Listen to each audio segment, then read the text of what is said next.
Hey Polyphony friends, Ryan Heritage here. I'm going to give you a video on how to create a part predominant song for your adult choir. So today what we're going to do is we're just going to pick an anthem that I think most of us might have in our library. This is John Nesbeck's Offertory. Okay, so I'm going to give you an example of how you can do this at your house. We're going to get online here and we're going to go to beckenhorstpress.com. We're going to type in Offertory. That comes up, our SATB selection. And then if you look over here, if you have any experience with Beckenhorst, you can play the file here. But these three dots over here, if you click on that, it'll allow you to download their arrangement of it with their voices. They have a really good choir. They used to put this on SoundCloud. Now they just provide their downloads for free. So I'm going to download that. That's going to pop up, comes up in my iMusic section, and it's playing it for you right there. So we're going to take that recording. Here it is right here. And then we're going to open up GarageBand. Now, I'm assuming that we've got Macs. If you don't have Macs, there are other music writing programs that you can do this with.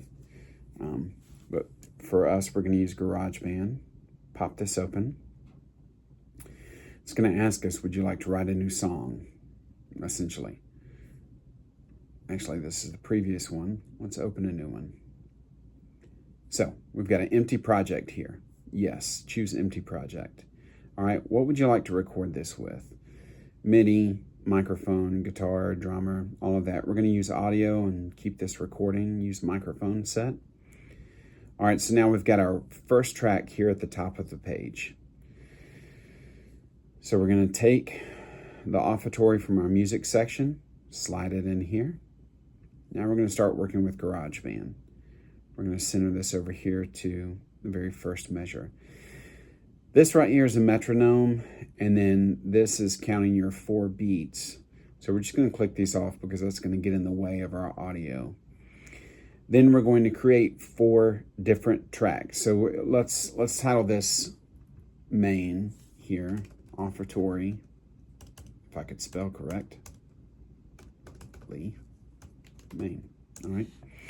Now we're going to create 4 different tracks, and we're going to keep using this microphone setting. So, yep. All right. Now we're going to label these soprano. Let's put the title in here. Offertory, soprano.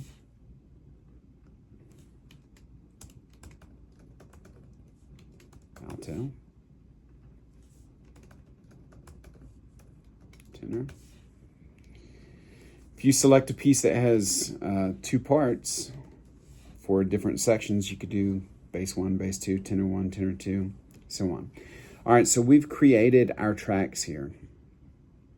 Now's where you need to have a couple of things or buy just a few things if you need it. If you go online, there's a gentleman who owns the company Choral Tracks. You can find it on J.W. Pepper. Let's say you look up a Wilberg piece, like Joy to the World, Wilberg's Joy to the World. He's got part predominant tracks through the company Choral Tracks. He's a former Chanticleer singer, and he sings all these parts. What we're doing is essentially mimicking him for today. So we've got this download from Beckenhorst. Now what we need, you could use your computer. It would be okay. You could buy some microphone setups to use with this. But just another thing that you could get is an audio interface. I'm using a really small, cheap one. It's from Presonus. It's about $100. What it allows me to do is I can use a 1/4 inch or an XLR plug, and I can use 2 mics at the same time. It's got 2 levels, all kind of inputs. This is really user-friendly. I say it's cheap. It's not bad by any means. It's just not a professional interface. I've got a much larger interface, a Scarlett, and Scarletts are good too. Scarletts are great. If you want to buy a Scarlett, that'd be even better than a Presonus. They're just a little bit more expensive. But I do have an 8-channel Scarlett that I've used. We purchased it back during COVID so that we could record multiple voices at the same time.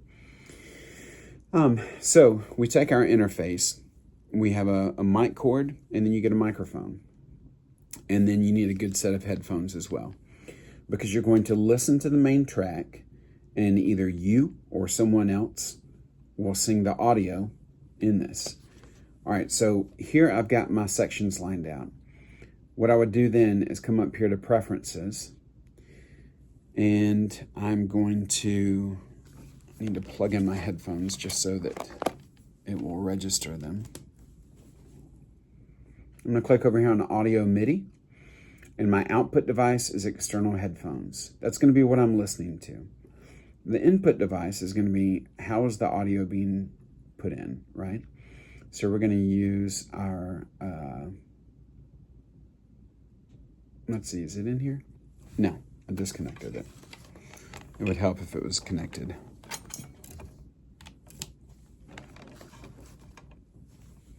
Let's try it again.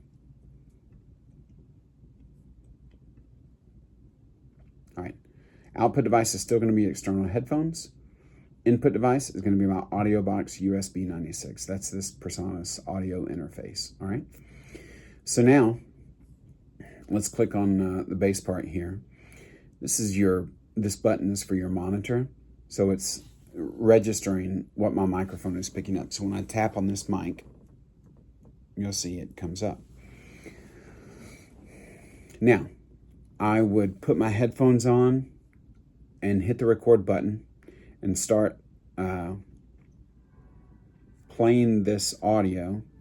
And then as I sing, you'll see these lines would start coming up. I'm just tapping on the mic right now, but it's showing what I'm recording, okay? All right, we're gonna stop right there, and I'm gonna switch over to, I've recorded just this first phrase. So we're gonna go to offertory voices here. Don't need that really. All right, now, this is what I've done. The main track is up top, and I have recorded the soprano section, alto, tenor, and bass of just this first phrase. So as the piece is played, I'm sitting here, I'm singing the soprano line by itself, or just the alto line by itself, tenor, bass, so on, so. So now we want to isolate that voice. So what we're going to do is mute all the other channels. And so now we've got just the main and the soprano. But if you look right here, these are pretty close to being leveled out. That's at 0. This is just a hair high. So what we're going to do is we're going to take the soprano line, since we do want it to be predominant. Well, that's the main thing we want to hear. We're going to juice this up to about 5. Well, 4 looks good. And then we might take this down just a little bit. And then we can listen to it one time just to make sure that it is where we want it.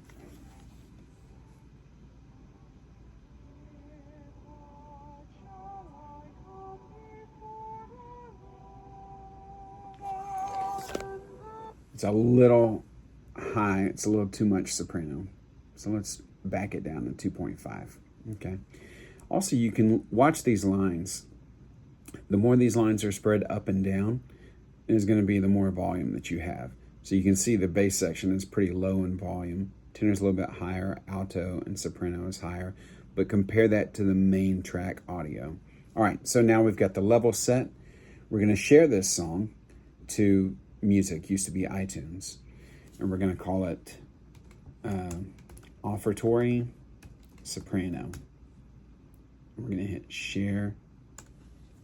It's going to record that whole thing. If I had recorded the whole song, that blue strip would be tagged together with it. Now we're going to switch on over to music. And we're going to look up Offertory Soprano. And there it is, right there. And it's already playing. So that is the audio sample for soprano. And if I had recorded the entire section, you would have the entire song. You're going to do that for all 4 parts. So when you want to do the alto section, you would mute the sopranos, unmute the altos.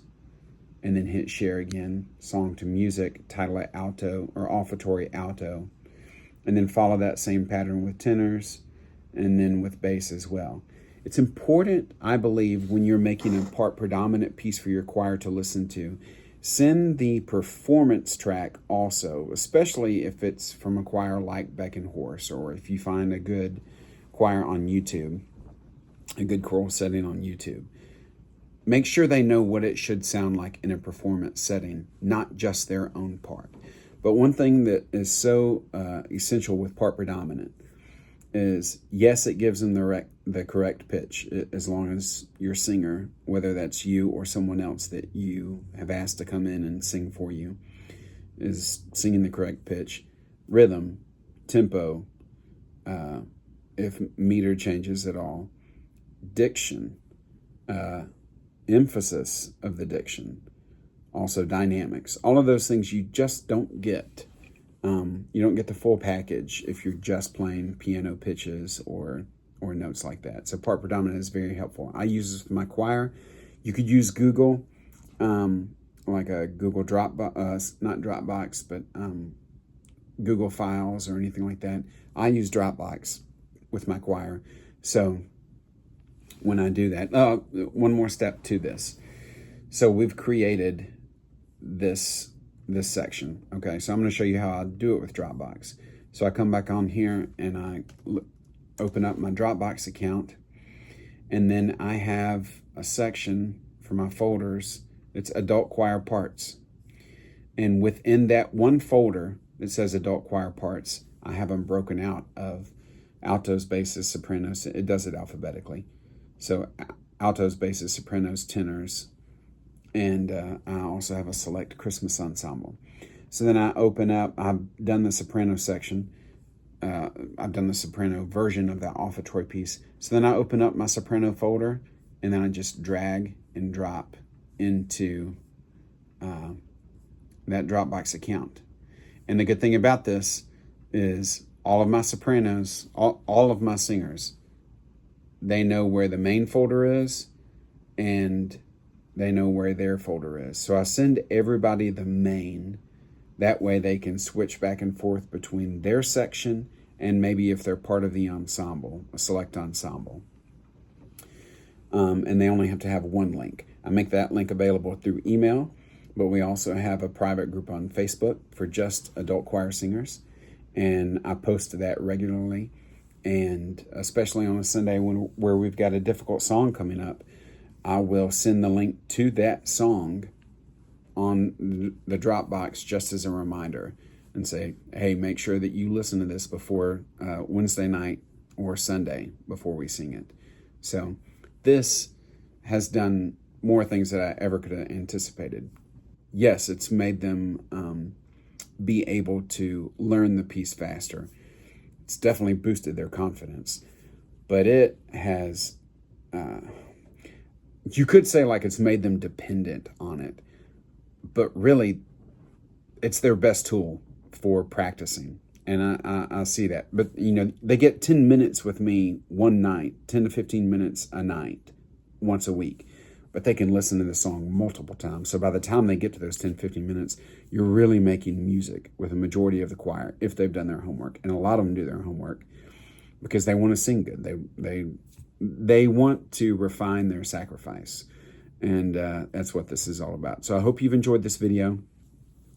If you end up finding a piece that's that you'd like to do and it's not on Beck and Horse, J.W. Pepper doesn't give you a download option, but feel free to reach out to me and I can help you troubleshoot how to get some of those recordings so that you can make this a possibility. This is really helpful. Yes, it takes some time, but it might take me 30 minutes to 45 minutes to do one piece. But think about all the time that it's really helping my choir members learn a piece extremely quickly so that on Sunday when we do it in the worship service, it is just borderline excellent. You know, they really work hard. So I hope you can get some value from this video.